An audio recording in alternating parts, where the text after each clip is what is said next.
Antara soalannya ramai orang tanya tapi saya tak boleh nak jawab adalah yang bila diorang tanya, Cik Zakir, kenapa tiap kali saya nak apply cuti tahunan, annual leave, saya kena cari pengganti? Sebenarnya saya tak boleh nak jawab soalan tu. Saya pun tak tahu kenapa. Okey, dia macam ni lah. Kita pandang dari dua sudut. Pertama sekali, kalau permohonan cuti tahunan tu last minute, okey lah. So yang itu kita kata okey lah.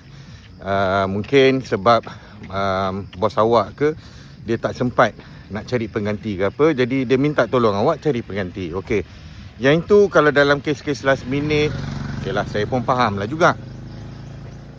Yang kedua punya senario pula kalau bekerja, dia dah mohon cuti, cukup dah tarikh dia. Katakanlah kena apply seminggu lebih awal. Dia dah apply dah seminggu lebih awal apa semua kan. Tapi majikan masih juga minta dia cari pengganti.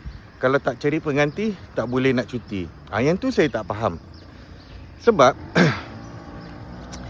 yang ada kuasa untuk menguruskan